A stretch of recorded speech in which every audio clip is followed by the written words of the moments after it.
Hallelujah, hallelujah. യേശുവേ ആരാധന, യേശുവേ ആരാധന.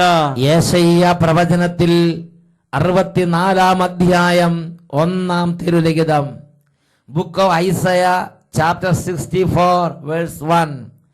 കർത്താവേ, ആകാശം പിളർന്ന് ഇറങ്ങി വരണമേ, അങ്ങയുടെ സാന്നിധ്യത്താൽ പർവ്വതങ്ങൾ വിറകൊള്ളട്ടെ.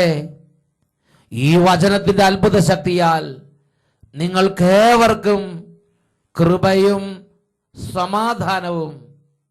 Hallelujah, hallelujah, hallelujah, hallelujah. പ്രിയപ്പെട്ട സഹോദരങ്ങളെ, ഇന്ന് ശുശ്രൂഷയുടെ തുടക്കത്തിൽ തന്നെ ദൈവത്തിന്റെ അരൂപിയുടെ വലിയൊരു അഭിഷേകത്തിന് വേണ്ടി പ്രാർത്ഥിക്കാൻ പോവുകയാണ്. നമുക്കെല്ലാവർക്കും വേഗം എഴുന്നേറ്റ് നിൽക്കാം. പ്രിയപ്പെട്ട കുഞ്ഞുങ്ങളും കുടുംബവും എല്ലാവരും എഴുന്നേറ്റ് നിൽക്കുകയാണ്. ദൈവത്തോട് പരിശുദ്ധാത്മാവിന്റെ നിറവിന് വേണ്ടി എളിമപ്പെട്ട് യാചിക്കുകയാണ്. ഈ അരൂപിയാണ് നമ്മുടെ അവാച്യമായ നെടുവീർപ്പുകളെ ദൈവസന്നിധിയിലേക്ക് ഒരു പ്രാർത്ഥനയായി സമർപ്പിക്കുന്നത്. ഈ ആത്മാവാണ് ദൈവത്തെ പിതാവേ എന്ന് വിളിക്കാൻ സഹായിക്കുന്നത്. ഈ പരിശുദ്ധാത്മാവാണ് യേശുവിനെ കർത്താവായി ആരാധിക്കാൻ നമ്മെ സഹായിക്കുന്നത്. അനുതാപം നൽകുന്നത് പരിശുദ്ധാത്മാവാണ്. പാപമോചനത്തിലേക്ക് നയിക്കുന്നത് പരിശുദ്ധാത്മാവാണ്. തിരിച്ചറിവ് നൽകുന്നത് പരിശുദ്ധാത്മാവാണ്. വെളിപാടുകൾ നൽകുന്നത് പരിശുദ്ധാത്മാവാണ്. പ്രിയപ്പെട്ട സഹോദരങ്ങളെ, ദാഹിക്കുന്നവർക്കെല്ലാം ഈ പരിശുദ്ധാത്മാവ് ലഭിക്കും. ആഗ്രഹിക്കുന്നവർ ചോദിക്കട്ടെ എന്ന് നമ്മുടെ കർത്താവ് യേശു ആത്മാഭിഷേകത്തെ കുറിച്ച് പ്രാർത്ഥിക്കാൻ വേണ്ടി പറഞ്ഞുകൊണ്ട് നമ്മളെ പഠിപ്പിച്ചു. എല്ലാവരും പ്രാർത്ഥിച്ചേ. പരിശുദ്ധാത്മാവായ ദൈവമേ, പരിശുദ്ധാത്മാവായ ദൈവമേ, എഴുന്നള്ളി വരണമേ, എഴുന്നള്ളി വരണമേ. പാപിയും ബലഹീനനുമായ എന്റെ ജീവിതത്തിലേക്ക്, എന്റെ ജീവിതത്തിലേക്ക് പരിശുദ്ധാത്മാവേ, പരിശുദ്ധാത്മാവേ, എഴുന്നള്ളി വരണമേ, എഴുന്നള്ളി വരണമേ. വചനം കേൾക്കാം, വചനം കേൾക്കാം, ദൈവത്തെ ആരാധിക്കാം, ദൈവത്തെ ആരാധിക്കാം, ദൈവത്തെ സ്നേഹിക്കാം, ദൈവത്തെ സ്നേഹിക്കാം, ഈ ജീവിതം ദൈവത്തിന് വേണ്ടി അർപ്പിക്കാം, ഈ ജീവിതം ദൈവത്തിന് വേണ്ടി പരിശുദ്ധാത്മാവേ, പരിശുദ്ധാത്മാവേ, എഴുന്നള്ളി വരണമേ, എഴുന്നള്ളി വരണമേ. കരങ്ങൾ ഉയർത്തി സ്തുതിക്കുന്നു. Hallelujah, hallelujah, hallelujah, hallelujah, hallelujah, hallelujah, hallelujah. പരിശുദ്ധാത്മാവേ, നിറയണമേ, നിറയണമേ, എഴുന്നള്ളി വരണമേ. പരിശുദ്ധാത്മാവേ, വന്നിടണേ, ഗാനങ്ങളേഴും ചൊരിഞ്ഞിടണേ. പരിശുദ്ധാത്മാവേ, വന്നിടണേ, ഗാനങ്ങളേഴും ചൊരിഞ്ഞിടണേ. ആകാശമാർഗേ വന്നിടണേ, അകതാരിലാനീടണേ. ആകാശമാർഗേ വന്നിടണേ, അകതാരിലാനന്ദം നൽകിയിടണേ.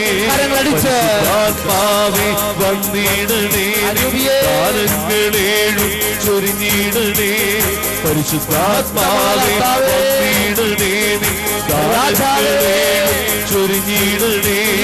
ആകാശമാർഗേ വന്നിടണേ, അകതാരിലാനന്ദം നൽകിയിടണേ.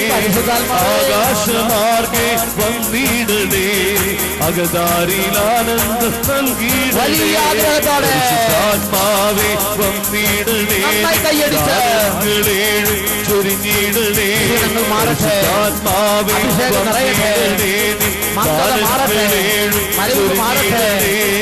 ആകാശമാർഗേ വന്നിടണേ, അകതാരിലാനന്ദം നൽകിയിടണേ. പരിശുദ്ധാത്മാവേ, വന്നിടണേ, ഗാനങ്ങളേഴും പരിശുദ്ധാത്മാവേ, ഉണർവിന്റെ ശക്തി, അഭിഷേക ശക്തി, വചന ശക്തി, സ്നേഹത്തിന്റെ ശക്തി, അത്ഭുത ശക്തി, അത്ഭുത ശക്തി. Hallelujah, hallelujah, hallelujah, hallelujah, hallelujah. ശക്തിയോടെ കൈയടിച്ച്, ഉണർവോടെ കൈയടിച്ച്, കണ്ണുകൾ അടച്ച് സ്തുതിക്കുന്നു, കരങ്ങൾ ഉയർത്തി സ്തുതിക്കുന്നു. ഓ അരൂപിയേ, ആരാധന, ആരാധന, പരിശുദ്ധാത്മാവേ,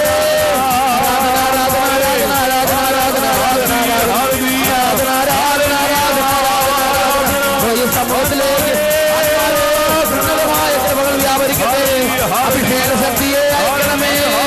ആകാശം പിളർന്നിറങ്ങി വരണമേ, ആകാശം പിളർന്നിറങ്ങി വരണമേ. സാന്നിധ്യത്താൽ പർവ്വതങ്ങൾ വിറകൊള്ളട്ടെ,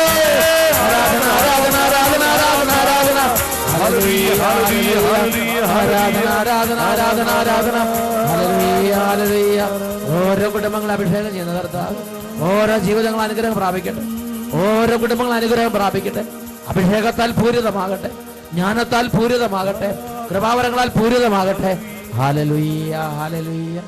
യേശുവേ ആരാധന ആരാധന, യേശുവേ ആരാധന, യേശുവേ നന്ദി. പരിശുദ്ധാത്മാവായ ദൈവമേ, ഞങ്ങൾ തീരെ ചെറിയവരാണ്. പരിശുദ്ധാത്മാവേ, ഇടം വലം തിരിച്ചറിവില്ലാത്ത നിരവധി നിവാസികളെ പോലെ പരിശുദ്ധാത്മാവേ, ക്ഷണനേരം കൊണ്ട് തവിടുപൊടിയാകുന്ന വിധം ദുർബലരാണ്. പരിശുദ്ധാത്മാവേ, അങ്ങയുടെ മഹാശക്തി നിറയ്ക്കണമേ, അങ്ങയുടെ മഹാസ്നേഹം നിറയ്ക്കണമേ, അങ്ങയുടെ മഹാവാത്സല്യം കൊണ്ട് നിറയ്ക്കണമേ. പരിശുദ്ധാത്മാവേ, എളിയ മക്കളെ സ്പർശിക്കണമേ, കണ്ണുനീരോടെ പ്രാർത്ഥിക്കാൻ അനുഗ്രഹിക്കണമേ. നെടുവീർപ്പുകൾ ദൈവസന്നിധിയിലേക്ക് ഉയർത്താൻ അനുഗ്രഹിക്കണമേ. പരിശുദ്ധാത്മാവേ, ഓരോ കുടുംബങ്ങളെയും പരിശുദ്ധാത്മാവേ അങ്ങയുടെ അത്ഭുതങ്ങൾ കൊണ്ട് നിറയ്ക്കണമേ. നിത്യം പിതാവും പുത്രനും പരിശുദ്ധാത്മാവുമായ സർവേശ്വര എന്നേക്കും ആമേൻ. Hallelujah hallelujah. പ്രിയപ്പെട്ട സഹോദരങ്ങളെ, ഇന്ന് നാം ചിന്തിക്കുന്നത് ദൈവസന്നിധിയിൽ വീമ്പടിക്കരുത്. വിശുദ്ധ ലൂക്കായുടെ സുവിശേഷം 18-ാം അധ്യായം 14-ാം തിരുലിഖിതം. Gospel of saint Luke chapter 18 verse 14. തന്നെ തന്നെ ഉയർത്തുന്നവൻ താഴ്ത്തപ്പെടും, തന്നെ തന്നെ താഴ്ത്തുന്നവൻ ഉയർത്തപ്പെടും. നിരവധി വ്യക്തികൾ അവരുടെ ജീവിതങ്ങളിൽ ദൈവസന്നിധിയിൽ തിരസ്കൃതരാകപ്പെടുന്നുണ്ട്. ദൈവസന്നിധിയിൽ ഒരു വിലയുമില്ലാത്തതുപോലെ പുറം തള്ളപ്പെട്ട അവസ്ഥയിൽ ആയിരിക്കുന്ന ജീവിതങ്ങളുണ്ട്. അതിൻ്റെ ഒരു കാരണം വിശുദ്ധ ബൈബിൾ നമുക്ക് കാണിച്ചു തരുന്നത് നമ്മുടെ വീമ്പടിക്കലാണ്.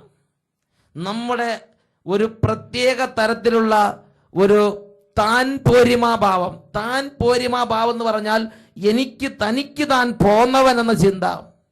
ദൈവത്തിൻ്റെ സന്നിധിയിൽ ചെല്ലുമ്പോൾ കൊള്ളാം, എനിക്ക് വലിയ കുഴപ്പമൊന്നുമില്ല, ഒരുവിധം നന്നായി ഞാൻ ജീവിച്ചിട്ടുണ്ട്, അങ്ങനെ ഒരു സ്പിരിച്വൽ പ്രൈഡ് ഹൃദയത്തിലുണ്ടെങ്കിൽ ദൈവസന്നിധിയിൽ തിരസ്കൃതനാകാനുള്ള സാധ്യതയിലാണ് നിന്റെ ജീവിതവും നിന്റെ പ്രാർത്ഥനയും മുന്നോട്ട് പോയിക്കൊണ്ടിരിക്കുന്നത്. വിശുദ്ധ മത്തായിയുടെ സുവിശേഷം 7-ാം അധ്യായം 22, 23 തിരുലിഖിതങ്ങൾ. അന്ന് പലരും വന്ന് എന്നോട് പറയും, കർത്താവേ കർത്താവേ, നിന്റെ നാമത്തിൽ ഞങ്ങൾ പ്രവചിക്കുകയും നിന്റെ നാമത്തിൽ പിശാചുകളെ പുറത്താക്കുകയും നിന്റെ നാമത്തിൽ നിരവധി അത്ഭുതങ്ങൾ പ്രവർത്തിക്കുകയും ചെയ്തില്ലേ?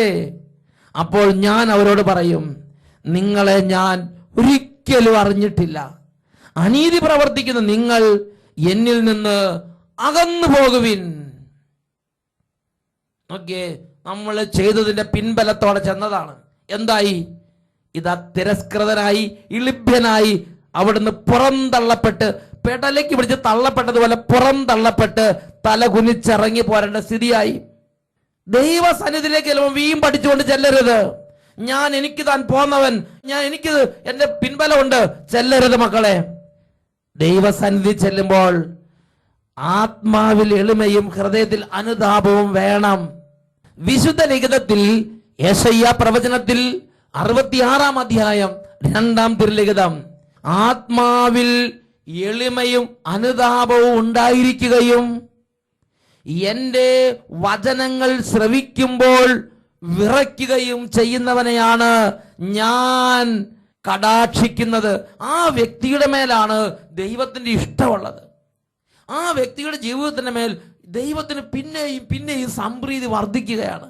കാരണം എളിമയും അനുതാപം, അവിടെയാണ് ദൈവത്തിന് ദയ തോന്നുന്നത്. റോമാലേഖനം 9-ാം അധ്യായം 16-ാം തിരുലിഖിതം, മനുഷ്യന്റെ ആഗ്രഹമോ പ്രയത്നമോ അല്ല, ദൈവത്തിന്റെ ദയയാണ് എല്ലാറ്റിന്റെയും അടിസ്ഥാനം.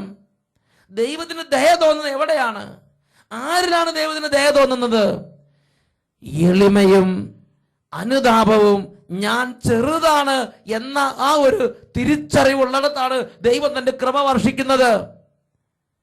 വിശുദ്ധ ലൂക്കായുടെ സുവിശേഷത്തിൽ 18-ാം അധ്യായം 9 മുതൽ 14 വരെ തിരുലിഖിതങ്ങൾ, ഫരീസയനായ ഒരു മനുഷ്യൻ വീമ്പടിച്ചുള്ള പ്രാർത്ഥനകൾ ചെയ്യുന്നത് യേശു ചിത്രീകരിക്കുന്നുണ്ട്. എന്നിട്ട് 13-ാമത്തെ വാക്യത്തിൽ വരുമ്പോൾ ഒരു എളിമയുള്ള പൈതലിന്റെ പ്രാർത്ഥനയും ഈശോ അവതരിപ്പിക്കുകയാണ്. അതാണ് വിശുദ്ധ ലൂക്കായുടെ സുവിശേഷം 18-ാം അധ്യായം 13-ാം തിരുലിഖിതം. ആ ചുങ്കക്കാരനാകട്ടെ സ്വർഗത്തിലേക്ക് കണ്ണുകൾ ഉയർത്താൻ പോലും ധൈര്യപ്പെടാതെ മാറത്തടിച്ചുകൊണ്ട്, ദൈവമേ, പാപിയായ എന്നിൽ കനിയണമേ എന്ന് നിലവിളിക്കുകയാണ്. യേശു ദൈവത്തിന്റെ ഇഷ്ടം ആ വ്യക്തിയുടെ മേൽ വന്ന് നിറയുന്നതിനെ കുറിച്ച് സവിസ്തരം പ്രതിപാദിക്കുകയാണ്. പ്രിയപ്പെട്ട സഹോദരങ്ങളെ, ദൈവസന്നിധിയിൽ നമ്മെ തന്നെ എളിമപ്പെടുത്തണം. ഒരു കുടുംബത്തിന് വേണ്ടി പ്രാർത്ഥിക്കുമ്പോൾ നമ്മൾ എളിമപ്പെടുത്തി നമ്മൾ പ്രാർത്ഥിക്കണം. അതിൽ നമ്മൾ നിഷ്കർഷ പുലർത്തണം. യെശയ്യായുടെ പുസ്തകത്തിൽ 57-ാം അധ്യായം 15-ാം തിരുലിഖിതം, ദൈവം താൻ വസിക്കുന്ന ഇടത്തെക്കുറിച്ച് ഒരു വെളിപ്പെടുത്തൽ നൽകിയിട്ട് എവിടെയാണ് താൻ ഇഷ്ടത്തോടെ വസിക്കുന്നതെന്ന് വീണ്ടും ദൈവം വെളിപ്പെടുത്തുന്നതാണ് 57-ാം അധ്യായം 15-ാം വാക്യം. അത്യുന്നതനും മഹത്വപൂർണനുമായവൻ, അനന്തതയിൽ വസിക്കുന്ന പരിശുദ്ധൻ എന്ന നാമം വഹിക്കുന്നവൻ അരുളി ചെയ്യുന്നു, ഞാൻ ഉന്നതമായ വിശുദ്ധ സ്ഥലത്ത് വസിക്കുന്നു. എന്നിട്ട് ദൈവം പറയുകയാണ്, അനുതാപികളുടെ ഹൃദയത്തെയും വിനീതരുടെ ആത്മാവിനെയും നവീകരിക്കാൻ ഞാൻ അവരോട് കൂടെ വസിക്കുന്നു. ഉന്നതമായ വിശുദ്ധ സ്ഥലത്ത് ഞാൻ വസിക്കുന്നു എന്ന് തന്നെ പരിചയപ്പെടുത്തിയിട്ട് ഇതാ ദൈവം വീണ്ടും ഇഷ്ടത്തോടെ വെളിപ്പെടുത്തുകയാണ്. അനുതാപികളുടെ അടുത്ത് പോയി ഇഷ്ടത്തോടെ താമസിക്കാൻ ഇത് ദൈവം ഇറങ്ങി വരികയാണ്. വിനീത ഹൃദയയുടെ കൂടെ താമസിക്കുന്നു ഞാൻ എന്ന് ദൈവം വെളിപ്പെടുത്തുകയാണ്. തന്നെ ചെറുതാക്കുന്നവരടുത്ത് ഇഷ്ടത്തോടെ വരുന്ന ദൈവം. ആമോസ് പ്രവചനത്തിൽ 7-ാമത്തെ അധ്യായത്തിൽ 1 മുതൽ 6 വരെയുള്ള തിരുലിഖിതങ്ങളിൽ ഇതിനെക്കുറിച്ച് ഒരു വളരെ രസകരമായ ഒരു പ്രതിപാദനം നമുക്ക് കാണുവാൻ സാധിക്കും. ആമോസിന്റെ പുസ്തകം 7-ാം അധ്യായം 1 മുതൽ 6 വരെയുള്ള വാക്യങ്ങൾ, ദൈവമായ കർത്താവ് എനിക്ക് ഒരു ദർശനം നൽകി. രാജവിഹിതമായ പുല്ല് അരിഞ്ഞതിന് ശേഷം അത് വീണ്ടും മുളച്ചു തുടങ്ങിയപ്പോൾ അവിടുന്ന് ഇതാ വെട്ടുകിളി പറ്റത്തെ സൃഷ്ടിക്കുന്നു. അവ നാട്ടിലുള്ള പുല്ലെല്ലാം തിന്നൊടുക്കിയപ്പോൾ ഞാൻ പറഞ്ഞു, ദൈവമായ കർത്താവേ, മാപ്പ് നൽകുക, മാപ്പ് നൽകുക. ഞാൻ യാചിക്കുന്നു. യാക്കോബിന് എങ്ങനെ നിലനിൽക്കാനാവും? അവൻ തീരെ ചെറിയവനല്ലേ. കർത്താവ് അതിനെക്കുറിച്ച് അനുതപിച്ചു. ഒരിക്കലും സംഭവിക്കുകയില്ല എന്ന് പറഞ്ഞ് അവരെ അനുഗ്രഹിച്ച്. നോക്ക്, ഒരു ജനത്തിന്റെ മേൽ വലിയൊരു മഹാമാരി പിടിപെട്ട് അപ്പോൾ ദൈവത്തിന്റെ എളിയ ദാസൻ ചെന്ന് പറയാണ്, ഓ ദൈവമേ, മഹോന്നത, മാപ്പ്. യാക്കോബ് ചെറിയവനല്ലേ, അവൻ തീരെ ചെറിയവനല്ലേ, ദയ തോന്നണമേ, മാപ്പ് നൽകണമേ. അവൻ എങ്ങനെ നിലനിൽക്കാൻ പറ്റും? നോക്ക്, തന്നെ ചെറുതാക്കിയപ്പോൾ വചനം പഠിപ്പിക്കാണ്, ദൈവം ആ തീരുമാനം മാറ്റി. അവൻ പറഞ്ഞു, നിങ്ങളെ അനുഗ്രഹിക്കും, ഒരിക്കലും ദോഷം വരിക, ഈ ദാസം നിങ്ങൾക്ക് വരികയില്ല. ദൈവം കൂടെ നിന്ന് നിങ്ങളെ സംരക്ഷിക്കാൻ തുടങ്ങി. വീണ്ടും 4 മുതലുള്ള വാക്യങ്ങൾ, ദൈവമായ കർത്താവ് എനിക്ക് ഒരു ദർശനം നൽകി. ഇതാ അവിടുന്ന് അഗ്നി അയച്ച് ശിക്ഷിക്കാൻ ഒരുങ്ങുന്നു. അഗ്നി അഗാധങ്ങളെ വിഴുങ്ങിയിട്ട് ഭൂമിയെ ദഹിപ്പിക്കാൻ തുടങ്ങി. അപ്പോൾ ഞാൻ പറഞ്ഞു, ദൈവമായ കർത്താവെ, മതിയാക്കുക, മതിയാക്കുക, മതിയാക്കുക. ഞാൻ യാചിക്കുന്നു. ഈ യാക്കോബ് എങ്ങനെ നിലനിൽക്കും? അവൻ തീരെ ചെറിയവനല്ലേ. കർത്താവ് അതിനെക്കുറിച്ച് അനുതപിച്ചു. ഇനി ഒരിക്കലും ഇത് സംഭവിക്കില്ല എന്ന് അവിടുന്ന് അരുളി ചെയ്തു. പ്രിയപ്പെട്ട സഹോദരൻ, നോക്ക്, തന്നെ എളിമപ്പെടുത്തി ആ സ്ഥലത്ത് അവിടെ കർത്താവ് അനുഗ്രഹം ചൊരിയുകയാണ്.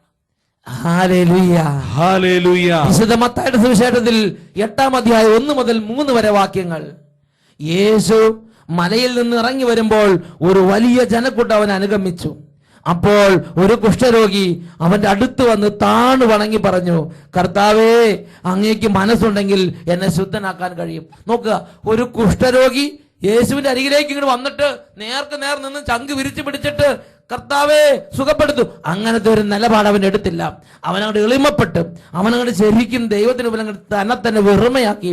എന്നിട്ട് ആ പാദാന്തികത്തിലേക്ക് താണ് വീണ് ആ പാദങ്ങൾ അങ്ങോട്ട് പിടിച്ചിട്ട് അവന്റെ പാദത്തിങ്കൽ താണ് വീണ് പറഞ്ഞു, സാഷ്ടാംഗം വീണ് പ്രണമിച്ചുകൊണ്ട് പറഞ്ഞു, അങ്ങേക്ക് മനസ്സുണ്ടെങ്കിൽ എന്നെ ശുദ്ധനാക്കാൻ കഴിയും. തൽക്ഷണം യേശു പറഞ്ഞു, എനിക്ക് മനസ്സുണ്ട്, നിനക്ക് ശുദ്ധി ഉണ്ടാകട്ടെ. അപ്പൊ തന്നെ അനുഗ്രഹിക്കുന്ന കർത്താവിനെയാണ് നമ്മൾ ബൈബിളിൽ കാണുന്നത്. വീണ്ടും ഉൽപ്പത്തിയുടെ പുസ്തകത്തിൽ 19-ാം അധ്യായം 1-ാമത്തെ വാക്യം, ലോത്തിന്റെ ഭവനത്തിലേക്ക് സ്വർഗത്തിൽ നിന്നൊരു ദൂതൻ വരുമ്പോൾ എങ്ങനെയാണ് ലോത്ത് സ്വീകരിക്കുന്നത്? 19-ാം അധ്യായം 1-ാം വാക്യത്തിൽ വായിക്കുന്നത് എങ്ങനെയാണ്? വൈകുന്നേരമായപ്പോൾ 2 ദൂതന്മാർ സോദോമിലേക്ക് ചെന്നു. ലോത്ത് നഗരവാതിക്കൽ ഇരിക്കുകയായിരുന്നു. അവരെ കണ്ടപ്പോൾ തന്നെ ലോത്ത് അവരെ എതിരേൽക്കാനായി എഴുന്നേറ്റ് ചെന്ന് നിലം പറ്റെ താണ് വണങ്ങി പറഞ്ഞു, യജമാനന്മാരെ, ഈ ദാസന്റെ വീട്ടിലേക്ക് വന്നാലും കാൽ കഴുകി രാത്രി ഇവിടെ വസിച്ചാലും ഇവിടെ തങ്ങിയാലും. നോക്കുക, ആ പെരുമാറ്റ ശൈലി, ആ ഇടപെടൽ രീതി, നിലം പറ്റെ താണ് വണങ്ങി, യജമാനന്മാരെ, ദയവ് ചെയ്ത് വീട്ടിലേക്ക് വരണമേ, ഇന്ന് രാത്രി ഞങ്ങളോട് കൂടെ താമസിക്കണം. എളിമപ്പെട്ടുള്ള സംസാരം, എളിമപ്പെടുന്ന ഹൃദയം, എളിമപ്പെടുന്ന രീതികൾ, അത് അങ്ങേയറ്റം അവന്റെ വാക്കുകളെയും പ്രാർത്ഥനകളെയും ദൈവസന്നിധിയിൽ സ്വീകാര്യമാക്കി പ്രീതികരമാക്കി മാറ്റി. ഉറക്കെ പറയാം, ഹല്ലേലൂയ, ഹല്ലേലൂയ. ഈ നിമിഷങ്ങളിൽ എഴുന്നേറ്റ് നിന്ന് ദൈവസന്നിധിയിൽ നമ്മളെ തന്നെ ചെറുതാക്കി, ദൈവമേ, അങ്ങയുടെ തിരുസന്നിധിയിൽ ഞങ്ങൾ തീരെ ചെറിയവര്, ഞങ്ങൾ നിലത്ത് വീണാൽ തിരിച്ചെടുക്കാൻ കഴിയാത്ത ചെതറിപ്പോകുന്ന വെള്ളത്തുള്ളികൾ പോലെയാണ് ഞങ്ങളുടെ ജീവിതത്തിന്റെ അവസ്ഥ. ഏറ്റുപറഞ്ഞ് എളിമപ്പെടുന്ന മക്കളെ എളിമപ്പെടുന്നിടത്തെല്ലാം കൃപ ദൈവം ചൊരിയും. 2 കരങ്ങൾ ഉയർത്തി സ്തുതിക്കാം. ഹല്ലേലൂയ, ഹല്ലേലൂയ, ഞങ്ങൾ ഏറ്റുപറയുന്നു, ഞങ്ങൾ ആരാധിക്കുന്നു.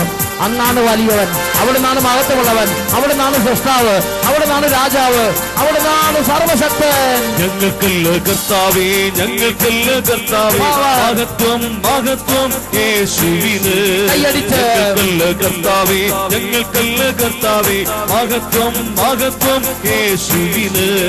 കളിമൺ പാത്രങ്ങൾ ഞങ്ങൾ, അയോഗ്യദാസര ഞങ്ങൾ, കളിമൺ പാത്രങ്ങൾ ഞങ്ങൾ, അയോഗ്യദാസര ഞങ്ങൾ, ബലഹീനരാകും ഞങ്ങളെ ഉയർത്തിയ യേശുവിനാണ് മഹത്വം. ബലഹീനരാകും ഞങ്ങളെ ഉയർത്തിയ യേശുവിനാണ് മഹത്വം. മഹത്വം മഹത്വം യേശുവിന്, മഹത്വം മഹത്വം യേശുവിന്. ഞങ്ങൾക്കല്ല കർത്താവേ, ഞങ്ങൾക്കല്ല കർത്താവേ, മഹത്വം മഹത്വം യേശുവിന്.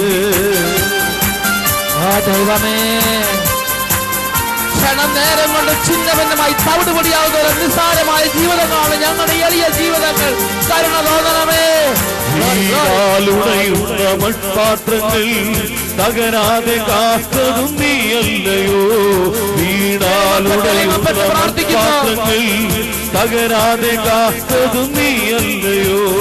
നട്ടതും നനച്ചതുമേറെ പെരുന്നാലും വളർത്തിയതോ നിൻ കരങ്ങളല്ലോ.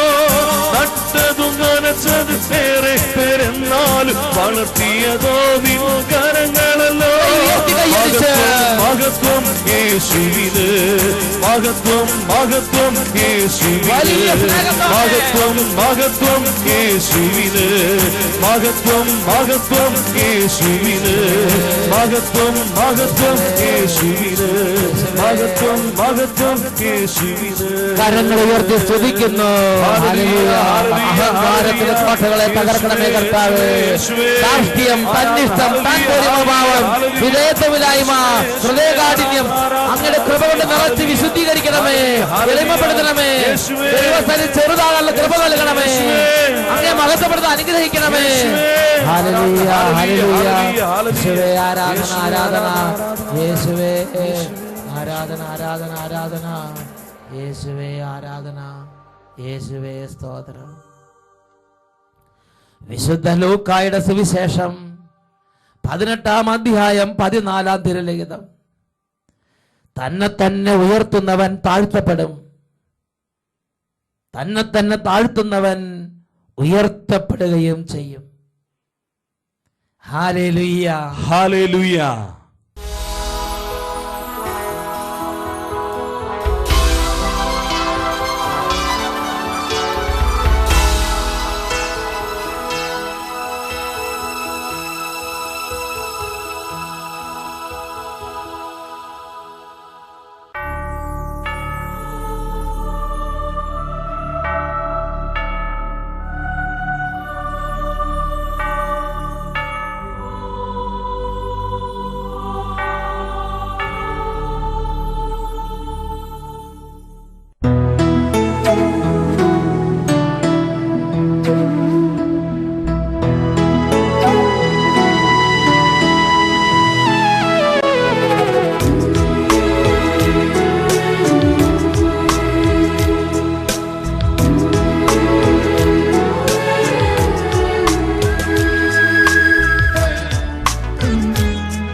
താഴമേശയിൽ അപ്പമായി മാറിയ അനന്ത സ്നേഹമേ ഈശോയേ, അത്താഴമേശയിൽ അപ്പമായി മാറിയ അനന്ത സ്നേഹമേ ഈശോയേ, എന്നും നിറയുന്ന പുണ്യമല്ലേ നീ, എന്നെ നയിക്കുന്ന കാരുണ്യമേ ഈശോയേ, എന്റെ ഈശോയേ, ഈശോയേ, എന്റെ ഈശോയേ, എന്റെ ഉള്ളിൽ വാഴാൻ വരുമോ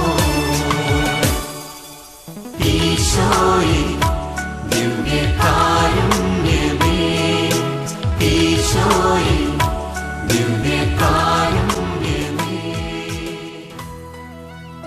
ഹല്ലേലൂയ, ഹല്ലേലൂയ. യേശുവേ ആരാധന, യേശുവേ ആരാധന.